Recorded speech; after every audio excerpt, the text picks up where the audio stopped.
Bueno, pues empezamos con la primera mesa de esta jornada. Tenemos un programa muy denso, con lo cual no podemos perder el tiempo y tenemos que controlarlo de una forma muy activa. En primer lugar, gracias, por supuesto, a los ponentes, a los asistentes, tanto en la sala como en streaming, y a nuestro colaborador en esta jornada, a Roche, colaborador en la jornada y en general en temas de innovación. Empezamos la primera mesa hablando de innovación en procesos seguros. Obviamente es la tecnología la introductora de la innovación, con su enorme capacidad de seducción, con sus grandes posibilidades. Pero no podemos quedarnos solo en la tecnología, no todo es tecnología, y es fundamental la forma en que incorporamos esa tecnología a nuestra práctica diaria para conseguir mejorar, para conseguir cambiar nuestra forma de pensar y para conseguir mejores resultados en salud. Y al hablar de resultados en salud, ponemos el acento en la seguridad. Ponemos el acento en la seguridad en esta ocasión y en esta jornada, porque es un componente fundamental la seguridad en sí misma y la seguridad también en la medida en que condiciona la efectividad de nuestras intervenciones, la calidad de vida de nuestros pacientes o temas tan diferentes como la sostenibilidad del sistema sanitario si atendemos a los datos y a los estudios que hablan del elevado coste de la no seguridad en nuestras organizaciones. Bueno, he comentado que vamos muy justos de tiempo, con lo cual no me voy a alargar. Yo aprendí en su día que la palabra mueve, el ejemplo arrastra, y doy el paso al primero de nuestros ponentes. Comentar que hemos tenido que hacer un cambio porque contamos con ponentes muy buenos, de primer nivel, y algunos de ellos muy solicitados, con lo cual les coinciden intervenciones en otros foros, y en primer lugar por eso interviene Domingo González Lamuño. También hemos hecho un cambio en esta mesa y Flora ha pasado a la tercera de las mesas de hoy por ese motivo. Y Domingo González Lamuño yo creo que necesita poquita presentación, es un referente dentro de las enfermedades raras y en concreto en lo que son las enfermedades metabólicas con una base genética en su triple vertiente, tanto la docencia como la asistencia como la investigación. Y bueno, nos va a hablar de procesos asistenciales, de integración, de seguridad, de continuidad de los procesos en este campo. Pues muchas gracias, Marta. Muchas gracias por invitarme a participar en este foro para hablar de enfermedades raras. La verdad es que el tema de seguridad no sabía dónde colocarlo, porque para mí tenía que hablar de innovación. Innovación en procesos seguros. A mí me invitaron para hablar de innovación en enfermedades raras y continuidad asistencial en una consulta de enfermedades raras. Evidentemente todos estamos pensando que estamos hablando de continuidad asistencial desde un pediatra como yo a que mis pacientes luego se los pase a un médico de adultos, a que hagamos una buena transferencia o una buena transición, pero no es así. Realmente en enfermedades raras la continuidad asistencial es que hemos conseguido un diagnóstico con con técnicas avanzadas de genómica o de genética, un diagnóstico de una enfermedad rara, ultra rara. Estamos en incertidumbre diagnóstica y ahora tenemos que hacer una continuidad asistencial para ver si hay un tratamiento que está estipulado o un tratamiento que tenemos que diseñar nosotros de acuerdo a nuestro paciente. Estrategia de investigación para cada uno de nuestros pacientes, porque tiene una mutación esta mañana pues en un CAT6A, una mutación en otra variante genética que hay 20 casos en Europa descritos o que no hay ninguno. Continuidad asistencial desde el diagnóstico, el tratamiento y el seguimiento. ¿Quién lo sigue y por qué? Si es una variante genética que afecta a los ojos, ¿lo sigue el oftalmólogo o lo sigue el genetista clínico que no existe en España? ¿O lo existe el pediatra que tiene una capacidad de seguimiento clínica de un paciente en edad pediátrica? ¿O un internista? ¿O acaso es un endocrinólogo porque necesita un tratamiento dietético? Estamos hablando de continuidad asistencial cuando era un paciente que estaba dentro de mi cupo asistencial, estaba dentro de las necesidades asistenciales y realmente lo he tenido que transferir a la investigación. Porque el diagnóstico lo hemos hecho en un límite que no tenía claro si era asistencia o investigación. Porque a lo mejor lo hemos diagnosticado a través del proyecto IMPACT, un proyecto de investigación de genómica a nivel nacional. O lo hemos investigado en un grupo de, no ahora, pero hace unos años, un grupo clínico que tenía una beca de investigación y que me hacía un panel genético para el estudio de epilepsias refractarias. O realmente es un paciente que viene desde la asociación, o la asociación se pone en contacto conmigo porque llevo 4 pacientes y soy el que más llevo en España. O realmente es lo que hemos comentado al principio, esa transición o transferencia de la medicina pediátrica a la medicina del adulto. Los pediatras que vemos enfermedades raras no tenemos más remedio que ver adultos, porque realmente somos los únicos expertos de esos pacientes detrás de sus padres, porque los que más saben son los padres, que han ido a congresos, que se han reunido en las asociaciones, que hacen preguntas en los foros a nivel internacional. La madre que hemos visto hoy con el KT446, pues que realmente los 40 casos que hay en Europa están conectados en un foro de WhatsApp. ¿Quiénes son los que más saben? Los padres, lógicamente. Desde el paciente a la familia, para hacer asesoría genética. Continuidad asistencial de esa enfermedad que es autosómico dominante y que tenemos que transferir a otros miembros de la familia, porque realmente cuando una enfermedad es familiar, una enfermedad tiene un carácter genético, la continuidad asistencial afecta al tío abuelo, o al sobrino nieto, o al hermano, o al hijo, o al primo, y no se hablan. Desde la época de la genómica, el mayor avance en genética está dado por la transmisión de la enfermedad. Los americanos dicen el Día de Acción de Gracias. Cuando recojo el pedigrí familiar, la historia clínica familiar, identifico que todos tenemos un proceso autoinmune, que realmente en mi abuela se manifestó de una forma, en mi padre de otra y en mi hermano de otra. Pero todos tienen en común un elemento de causa fisiopatológica. Cuando estamos hablando de la sanidad, los recursos sociosanitarios, porque la enfermedad rara tiene requerimientos particulares con la OMCE, o porque tiene requerimientos de discapacidad, o de la historia clínica, los registros de pacientes en ensayos clínicos, registros europeos en los que tenemos que participar. Realmente esto, todo lo que es la seguridad del paciente, continuidad asistencial. Yo con un paciente no tengo nada que aportar, pero mi paciente tiene mucho que aportar a un registro y se liga un poquito con lo que es la Corte Cantabria. Porque las enfermedades raras son procesos crónicos, complejos, que tienen una necesidad de atención sanitaria de alto nivel, que además requiere una atención multidisciplinaria y que supone un gasto sanitario 5 veces mayor que la patología común. Pero además son personas que tienen sus problemas, personas que son muy dependientes de nosotros como profesionales médicos, de nosotros como hospital y de nosotros como personas que les entendemos, los únicos probablemente, porque la hemos ido viendo en la secuencia diagnóstico-terapéutica o diagnóstico de seguimiento o ni siquiera en la fase diagnóstica, en la fase prediagnóstica, cuando solo tenía síntomas. Es decir, que es un mundo incierto, complejo, que además se liga a la discapacidad.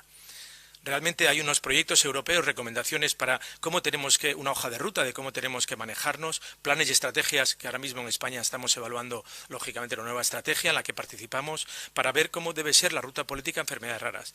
Porque realmente ahora mismo éramos una sociedad en la cual funcionábamos reactivo a las necesidades, pero en el nuevo foro europeo realmente es una respuesta proactiva a lo que nos dicen los pacientes, porque estamos en la época de la medicina de precisión. Y perdonad que vaya rápido, porque nuestra medicina es una medicina personalizada basada en características genéticas del sujeto. Pero es una medicina que nos permite predecir, no nos dice lo que va a ocurrir, pero sí nos permite prevenir. Y realmente lo que es importante es que es participada. Los pacientes, las familias, acceden a datos, acceden a información, se reúnen entre ellos. Y sus necesidades cambian en función de la edad del paciente. Mi paciente tiene diferentes necesidades cuando tiene 2 años, 6 años o 8 años. Y en la época adulta tiene necesidad de un proyecto de vida. Sus circunstancias familiares y sociales cambian, su grado de discapacidad cambian. Y las opciones terapéuticas cambian o pueden cambiar. Y los motores del cambio son los propios pacientes. Estos son las enfermedades raras. A veces, y hasta ahora esta es una diapositiva antigua, para nosotros era suficiente con hacer el diagnóstico, porque podíamos saber el riesgo de recurrencia en otros miembros de la familia, podíamos anticiparnos a las complicaciones, podía ser lo único que les ofrecíamos, un diagnóstico. Pero ahora mismo podemos optimizar intervenciones. Hacemos un diagnóstico molecular y podemos hacer terapia personalizada. Terapia personalizada basada no solo en características de farmacogenómica o farmacogenética. Estamos hablando de terapia personalizada porque identificando los mecanismos moleculares del problema de este paciente, soy capaz de diseñar estrategias terapéuticas específicas, según las indicaciones de fármacos. El uso de determinados fármacos cuya utilidad será discutible para una enfermedad común, pero puede ser determinante en una enfermedad rara, o lo contrario. Y tenemos terapias diseñadas específicamente para un paciente. O modificar la historia natural de una enfermedad, identificándola antes de que se produzca al año. Se hablaba antes de cribado de una población de mayores. Yo hablo de cribado del recién nacido, el cribado de las enfermedades genéticas que son accionables. No hablo de enfermedades genéticas cuyo diagnóstico no aporta nada, pero accionable es porque puedo modificar el curso de la enfermedad. Estamos modificando el curso de las enfermedades metabólicas que son tratables, algunas con terapias avanzadas y otras simplemente con terapias de evitación. ¿Y cuál es el papel del pediatra? Pues prevenir, lógicamente, identificar pronto para diagnosticar pronto, ser capaz de derivar a unidades de atención temprana ventanas terapéuticas en las cuales el exposoma es fundamental, un cerebro en desarrollo, una detección precoz de determinadas entidades con una atención personalizada modifica el curso de la enfermedad, diagnóstico, intervención. Y sobre todo, pues ser capaces de transferir ese paciente que tiene un síndrome que antes llevamos bien los pediatras y cuando realmente el riesgo empieza a ser alto ya no lo lleva nadie, eso era algo habitual. El pediatra lo ve no como neuropediatra, cardiopediatra o nefropediatra, sino que lo ve como pediatra integral. Y el paciente no es un riñón, el paciente no es un hígado, el paciente no es un sistema nervioso. El paciente es un paciente con una serie de características. La transferencia al adulto debe buscar que el paciente siga siendo un paciente con un proyecto de vida. Y realmente no solo es la transferencia, también es la transición a la vida adulta. Pues realmente el paciente diabético hay una transición, pues porque no lo lleva mejor el endocrino pediatra que el de adultos. En muchas enfermedades lo lleva mucho mejor el médico de adultos que el médico pediatra. Los médicos pediatras somos conservadores, hay fármacos que no podemos utilizar porque no hay ensayos clínicos y en la medicina del adulto parece que todo es libertad. Podemos utilizar el antihipertensivo de última generación de adulto y no lo puedo utilizar en la edad pediátrica porque no está probado. Es decir, que hay elementos interesantes que requieren seguridad en el paciente. Hay muchos fármacos de uso permitido en la edad adulta que yo no puedo utilizar en la edad pediátrica y viceversa. En fármacos que tienen alto coste económico, alto impacto económico, que están aprobados en la edad pediátrica y no en la edad adulta por el posible impacto que pueden suponer a los pacientes. Porque los pacientes con enfermedades raras ya no se mueren. Los pacientes con enfermedades raras llegan adultos y además tienen altas necesidades. Tenemos que gestionar adecuadamente esos pacientes. Hay que aprender a transferir el paciente de la edad pediátrica a la del adulto y tenemos que plantearnos que esa figura que como expertos en enfermedades raras en la edad pediátrica asumíamos el contacto con las asociaciones, asumíamos que el paciente tenía que participar en ensayos clínicos, que teníamos que buscar opciones de tratamientos particulares, en la edad adulta necesitamos también que exista este paciente gestor de datos. Y como comentaba, ya termino, pues han cambiado los roles de los pacientes y de las familias. Las familias ya no son ignorantes, las familias ya no son dependientes, tienen más datos que nosotros. Los datos a los que acceden los padres que son expertos son más a los que accedemos nosotros. Hay un nivel educativo alto, toda la información médica está disponible, la medicina es de muy alta, la enfermedad es muy alta, de muy alta calidad y hay una democracia de los datos. Nosotros hemos participado en una publicación que se publicó en una revista de alto nivel de una American Journal of Genetics que se hicieron la recogida de datos por WhatsApp, el foro de pacientes, en un síndrome de una paciente que nosotros habíamos trabajado, porque los que tenían el gran grupo de información eran los grupos de pacientes. Y luego porque la toma de decisiones debe ser compartida. Muchas veces estamos ensayando tratamientos que no se han ensayado en otras opciones, que pueden ser de un uso razonable o que tenemos que incorporar a través de un uso compasivo o incluso a través de un ensayo clínico.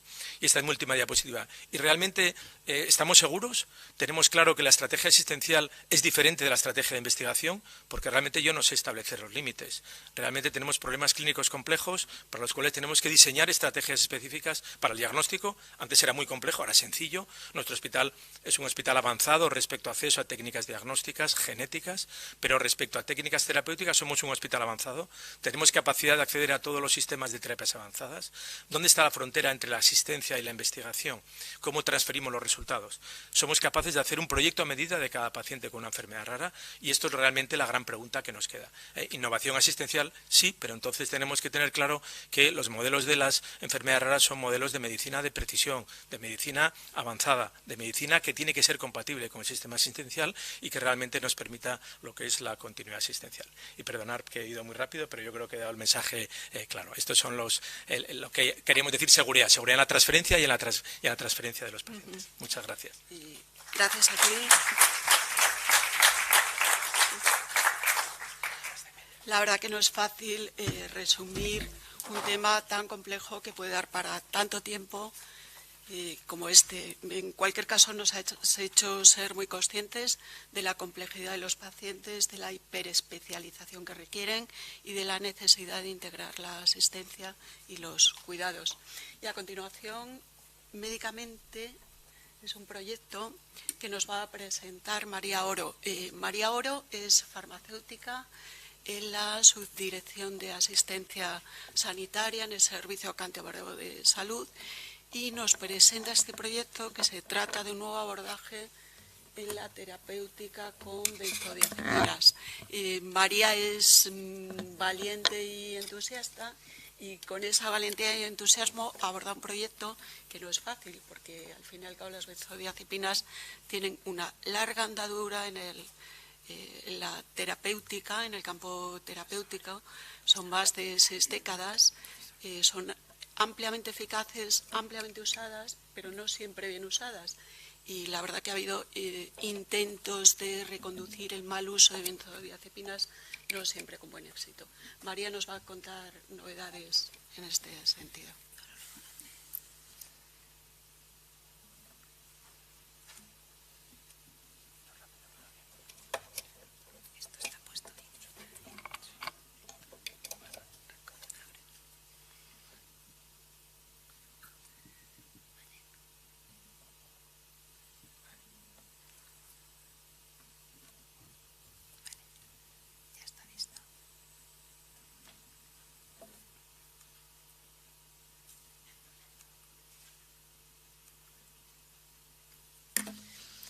Bueno, lo primero de todo, gracias por la presentación, Marta, gracias por los adjetivos y también quiero agradecer a la subdirección a la que pertenezco por todo el apoyo en el día a día de este proyecto. Gracias, Óscar, que estás aquí presente por haber formado parte del proyecto desde el día 1.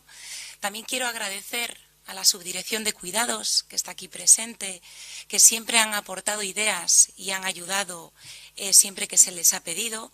Quiero agradecer también el apoyo de la Gerencia de Atención Primaria, que ha sido parte activa del proyecto, y también al Hospital Virtual Valdecilla, que han apoyado, como ya veréis, en todo el plan formativo. Bueno, ¿dónde nace este proyecto y cuál es su objetivo? Bueno, pues este proyecto es muy sencillo y nace en un despacho que estaba compartido entre el área de salud mental y el área de calidad y seguridad del paciente de la Subdirección de Asistencia Sanitaria. Y nace con un propósito, darle respuesta o intentar dar respuesta a un problema de actualidad, que es necesitábamos incrementar la seguridad clínica en la asistencia a nuestros pacientes a través del uso seguro de los medicamentos, concretamente de las benzodiazepinas. Las benzodiazepinas, como todos las conocéis, son unos medicamentos que nosotros tenemos dentro de nuestro arsenal terapéutico. Son unos medicamentos que están indicados para el tratamiento de los trastornos de ansiedad y del insomnio. Bueno, estos fármacos, utilizados a las dosis correctas, en tratamientos finitos y a corto plazo, resultan eficaces y seguros.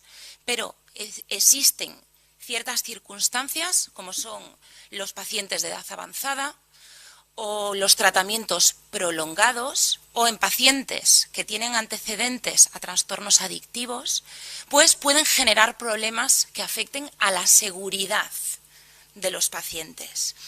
Entonces, bueno, los participantes del grupo de trabajo de este proyecto, ¿no?, pasamos por diferentes fases, supongo como los colaboradores de cualquier proyecto, ¿no? Una primera fase de inquietudes, de análisis de datos, de ver qué estaba pasando.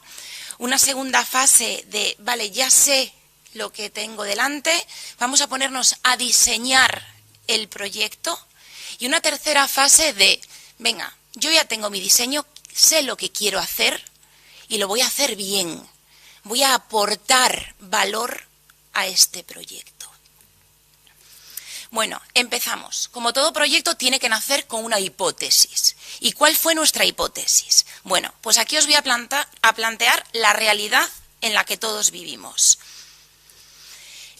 Titulares como estos los encontramos todos los días en las notas de los periódicos, ¿vale? Aquí nos colocan a la cabeza del consumo de ansiolíticos en España, en Europa. Otro titular, España se refugia en los ansiolíticos. Otro más, aquí en este ya pone a España como el país con más consumo de benzodiazepinas del mundo. Esto lo vemos prácticamente a diario en todos los medios de comunicación. Dijimos, venga, vamos a analizar los datos, aparte de las notas de prensa, quiero ver qué datos oficiales tenemos. Bueno, existe publicado un informe en la Agencia Española del Medicamento sobre la utilización de los medicamentos ansiolíticos e hipnóticos en España, publicado a finales del 2021, que recoge, mediante una exposición de datos con herramientas de visualización de datos, el consumo global de benzodiazepinas, bueno, de fármacos ansiolíticos e hipnóticos. Y en la gráfica que tenéis abajo a la izquierda se puede ver el consumo global y se ve la evolución del consumo desde el año del 2010 al 2021. Como podéis ver, en los últimos 2 años ha habido un incremento considerable en el consumo de estos fármacos, llegando a cifras que en los últimos 10 años nunca habíamos alcanzado. Bueno, teníamos ya los datos y nos pusimos a trabajar, nos pusimos a diseñar el proyecto. Teníamos claro, tuvimos claro desde el principio las 3 patas fundamentales en las que se basa el proyecto, los 3 bloques. Una primera de ellas, queríamos analizar la situación de partida, queríamos ver cómo estábamos, cómo eran nuestros datos de la Comunidad de Cantabria. Posteriormente diseñamos un plan formativo y acompañado todo esto de una campaña informativa. Vale, esto era nuestro esquema, pero queríamos hacer algo diferente, queríamos hacer algo innovador, que es lo que os vamos a presentar ahora. ¿Vale? Queríamos ser creativos, no queríamos hacer lo de siempre. Y, como antes también nombró Marcos, o Galo, ya no recuerdo, pues teníamos que motivar, aparte de a los pacientes, tenemos que motivar también a nuestros profesionales. Bueno, os voy a explicar un poquitín cada bloque por separado. Dentro del análisis de la situación actual, definimos 2 tipos de análisis. Un análisis cualitativo.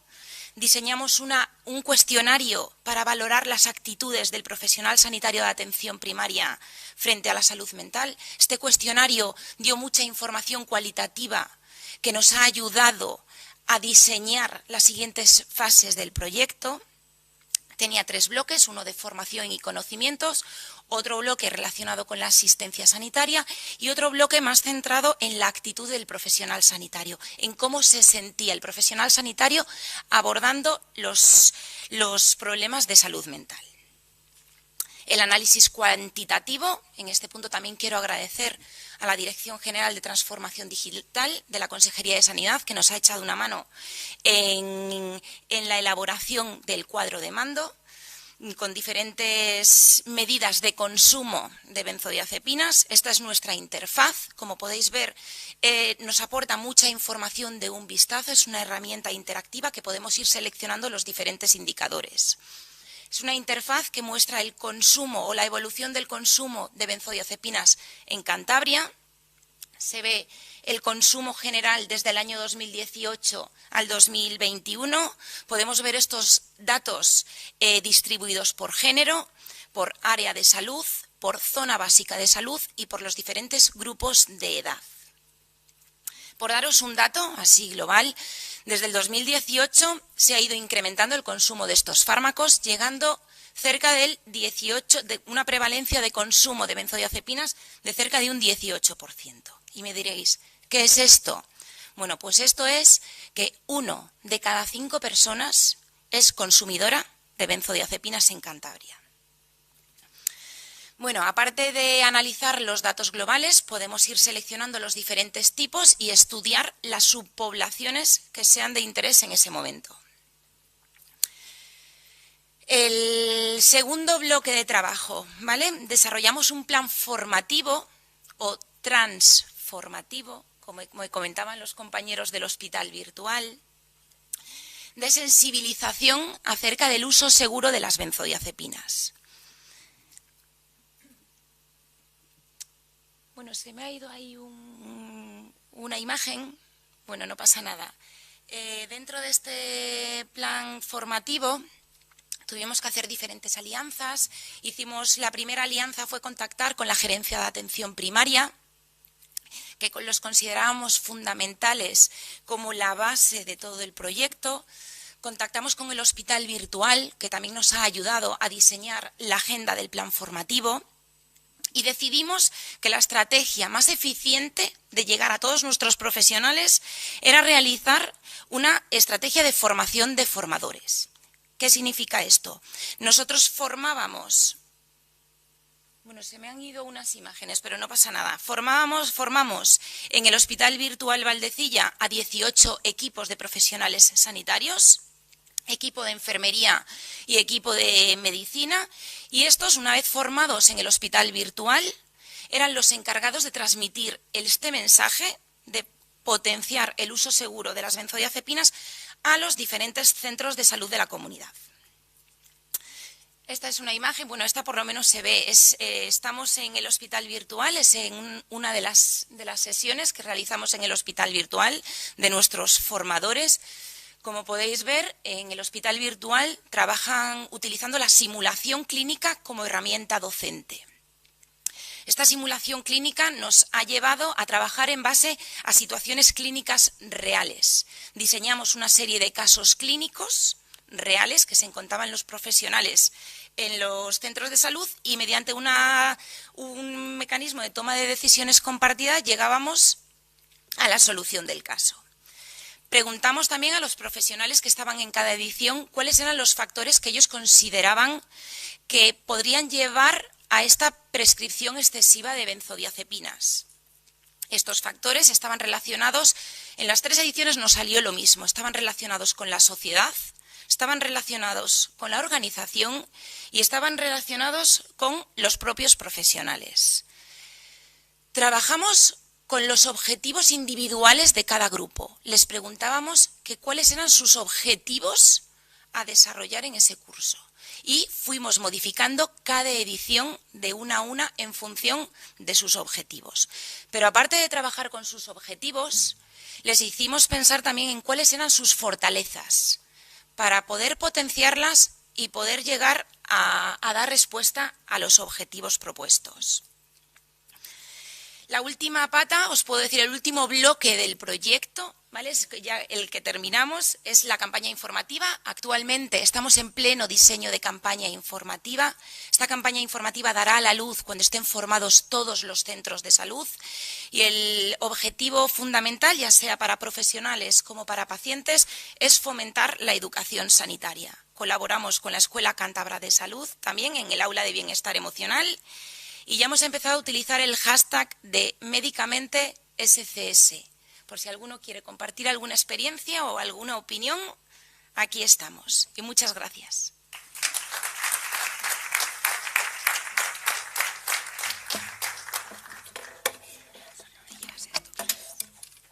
Gracias, María, por contarnos cómo va el proyecto hasta ahora, que esperamos que sea un éxito y algo ejemplar a seguir en otras partes del país y del mundo, dado que el problema del abuso de las benzodiazepinas es un problema global, extendido en todos los países desarrollados. Y finalmente, el tercer proyecto de esta tarde se refiere a la innovación en la preparación de medicamentos antineoplásicos. Lo presenta Carmen Valencia. Carmen es farmacéutica en el servicio de farmacéutica hospitalaria, en el servicio de farmacia del Hospital Valdecilla. Tiene la acreditación BCOP en farmacia oncológica, y quién mejor que ella para hablarnos de novedades en este campo, novedades que vienen del campo por la vía de la automatización y de la robótica. Cuando quieras. Hola, buenas tardes. Gracias, Marta, y gracias por la invitación a participar en esta jornada de innovación y seguridad. Os voy a contar, como ya ha comentado la compañera, la preparación automatizada de antineoplásicos. Para entrar un poco en materia, vamos a definir en primer lugar lo que es un medicamento peligroso. Un medicamento peligroso es aquel por cuya toxicidad puede presentar un riesgo para el personal que lo manipula. ¿Por qué hablamos de medicamentos peligrosos? Como hemos dicho, vamos a hablar de antineoplásicos, y los antineoplásicos son el principal grupo de fármacos peligrosos. Por lo tanto, lo que tenemos que intentar es minimizar la exposición a ellos. Para esto tenemos pues desde hace mucho tiempo los equipos de protección individual que utilizamos, las cabinas de flujo laminar, los sistemas cerrados y, lo que os voy a contar hoy, los sistemas automatizados y cerrados que impiden la exposición al trabajador. Por lo tanto, nuestro proyecto se denomina Apoteca, ¿vale? Es una plataforma que está englobada por un software de gestión, Apoteca Manager, que distribuye el trabajo a los diferentes dispositivos que se encuentran en nuestra unidad, en la farmacia oncológica. Las cabinas de flujo laminar, como os decía, que ya las teníamos incorporadas y a las que hemos añadido Apoteca PS y el robot Apoteca Quemo. Os voy a contar un poco más cómo funciona cada uno. En primer lugar, en las cabinas de flujo laminar, lo que hemos incorporado es esta pantalla.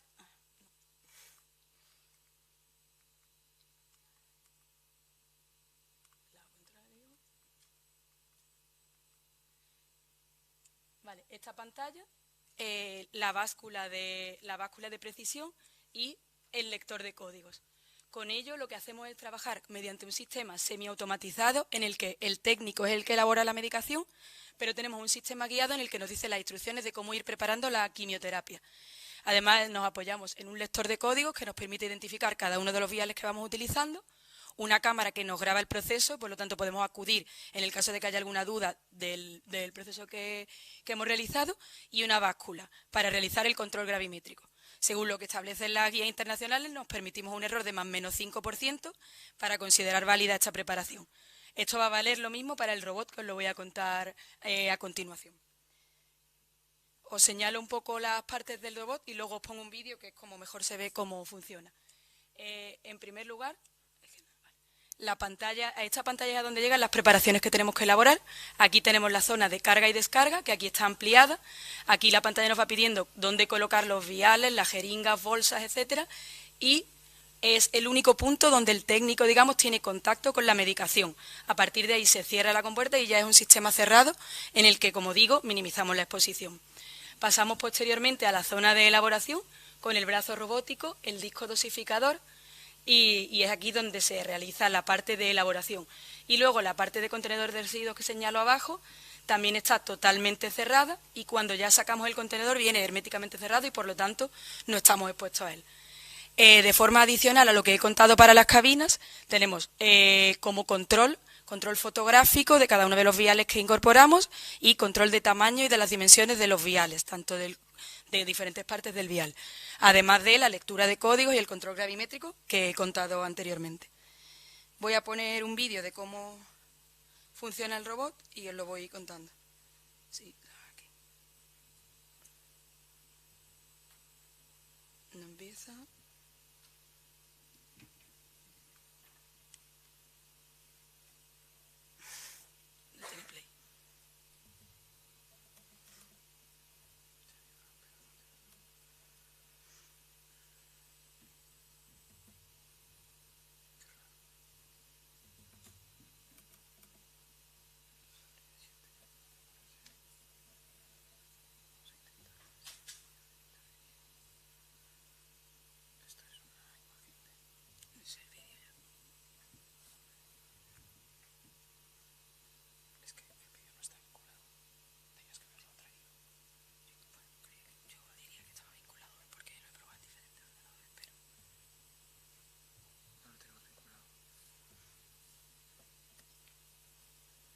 Pues no hay vídeo.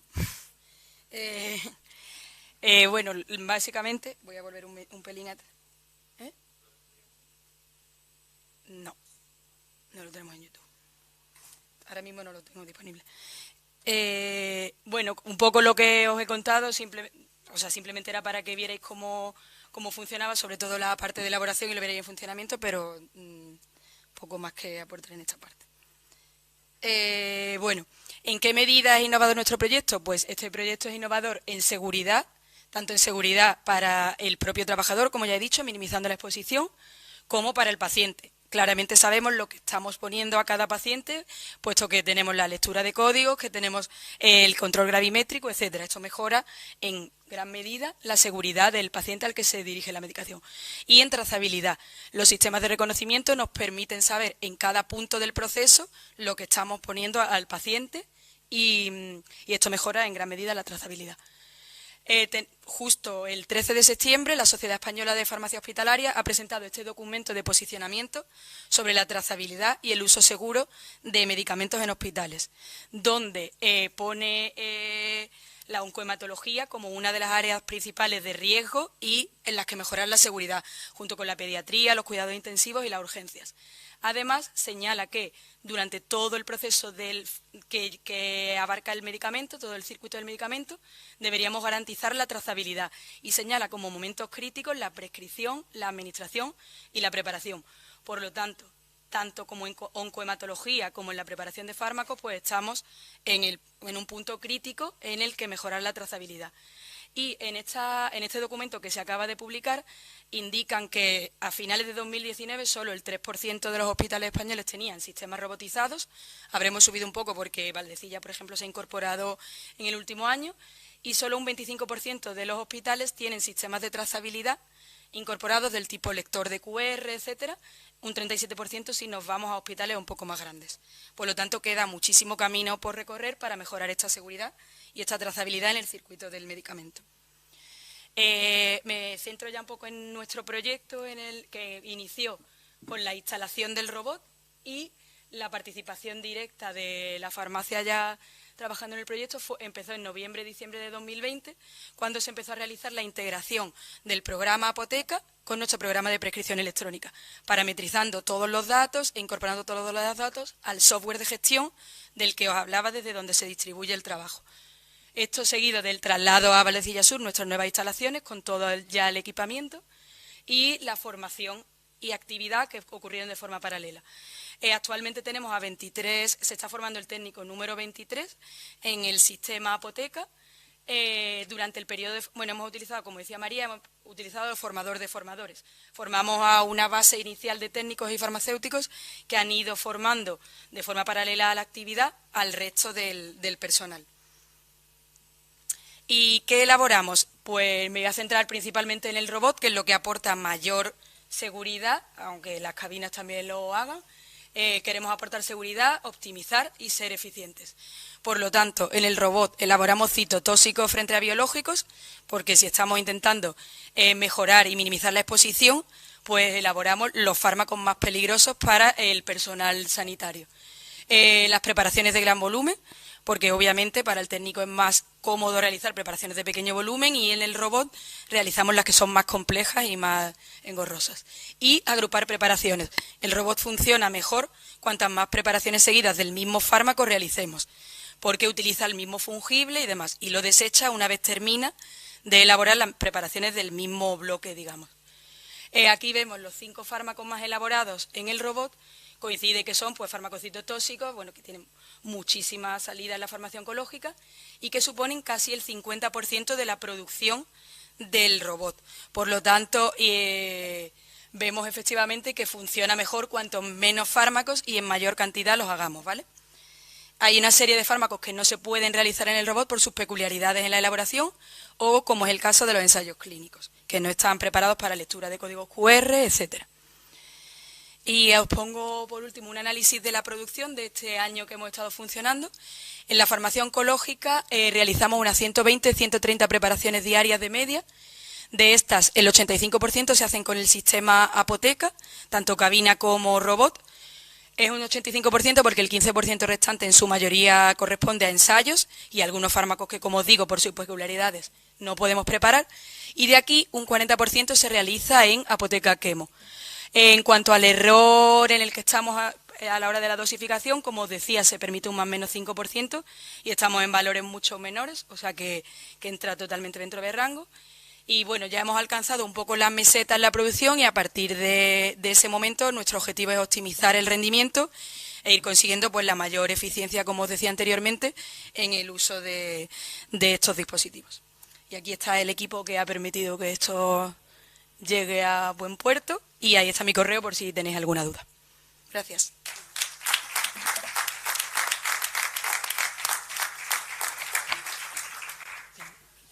Gracias, Carmen. La verdad es que la tecnología y las posibilidades de la tecnología quedan, bueno, son ampliamente visibles en temas como este, y no nos queda más que rendirnos ante el poder de la tecnología.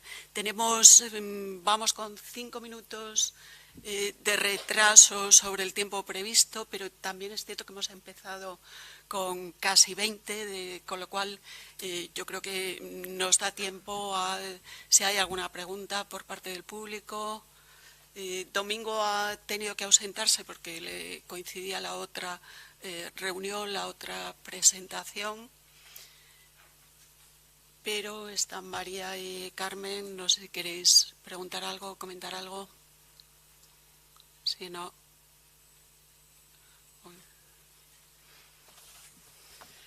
Bueno, siento ser recurrente, pero no voy a poner en ningún tipo de complicación ni voy a hacer ninguna pregunta compleja porque lo que quiero es de verdad poner en valor, ya que está en streaming esta jornada, el esfuerzo que hay detrás de todo esto que estáis presentando, ¿vale?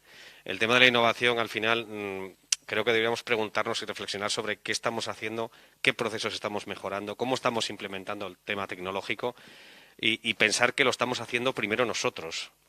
Bueno, digo nosotros, estoy aquí en Cantabria, o sea, me considero cántabro, luego cuando me vaya a Asturias seré asturiano, pero hoy soy cántabro y de verdad hacéis esa reflexión y esto es muy valiente el decir qué bien lo estáis haciendo y qué trabajo hay detrás.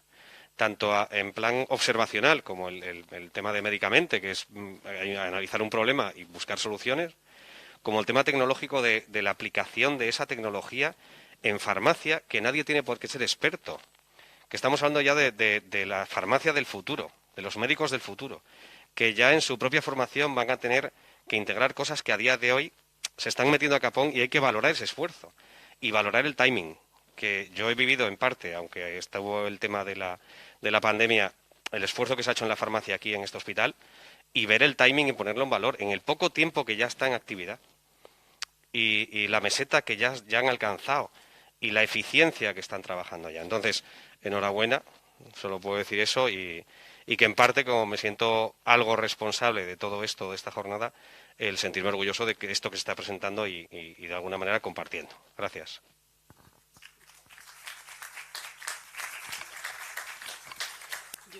Una pregunta, Carmen. Bueno, imagino que con la automatización del proceso el objetivo será errores cero. ¿Tienes algún dato previo, no solo del hospital, sino en general, de errores en la preparación de medicación antineoplásica? ¿En qué cifras nos movemos? No me refiero al hospital en concreto, que ya sé que son temas sensibles y más, sino en general. No te podría cuantificar. No te podría cuantificar. Hay estudios, pero ahora mismo no me acuerdo de datos, no tengo datos numéricos. Y en el hospital es que, claro, partíamos de que ni siquiera teníamos incorporado el control gravimétrico. Entonces, comprobar si había habido algún error no es fácil, claro. Ya. Porque no teníamos, o sea, no hemos incluido el control gravimétrico a la vez que el decodico, como que se ha incluido todo a la vez. No, entonces, no te podría decir. En cualquier caso, las posibilidades de mejora son evidentes, ¿no? Sí. Y si no hay más preguntas, tenía otra para María. Bueno, un poco en relación con los datos que has expuesto en la campaña de sensibilización y dirigida a la población y de educación de la población en relación con la utilización de benzodiazepinas, que es un aspecto muy importante del proyecto. ¿Allí tenéis plazos? ¿Qué previsiones tenéis? Porque está claro que, bueno, que trabajar con la población en este punto es fundamental. Sí, Marta, en este momento estamos en el punto de que se ha hecho la base de formadores y están esos formadores transformando o sensibilizando a los diferentes centros de salud. Estamos en esa fase. Una vez que tengamos formados a los profesionales de todos los centros de salud, en ese momento arrancará la campaña informativa poblacional. Estamos diseñándola, pero estamos esperando a que llegue ese momento.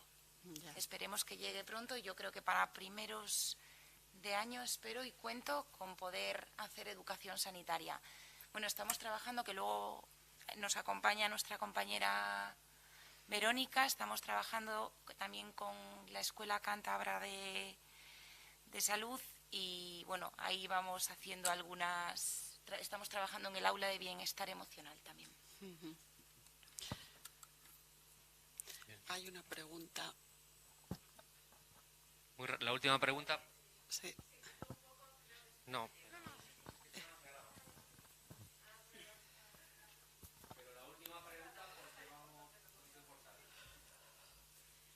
Bueno, enhorabuena a todas por la presentación y quería hacer una pregunta a María por lo del proyecto y demás. Nosotros aquí en el hospital llevamos tiempo, pero como que es imposible en el desprescripción, ya no solamente en la prescripción segura, sino en desprescribir de forma segura. Quería saber simplemente si dentro del proyecto de formación se estaba incluyendo no solamente formar en una prescripción segura, sino también en una desprescripción segura. Solamente eso. Y enhorabuena a todos. Teresa, sí, estamos dentro del curso formativo. Hay un taller específico que yo creo que es el único, que es semiteórico. Realizamos un caso clínico detectando una situación se detectan unos síntomas de potenciación de los efectos adversos y se trabaja de forma teórica el aspecto de la prescripción. Sí lo trabajamos, pero sí que es cierto que como trabajamos también con los objetivos de los profesionales, cada edición del curso, que hemos hecho 3 y estamos pendientes de una 4ª, cada edición ha sido diferente. Pero tenemos el taller y el taller ha estado presente en las 3 ediciones porque lo han solicitado.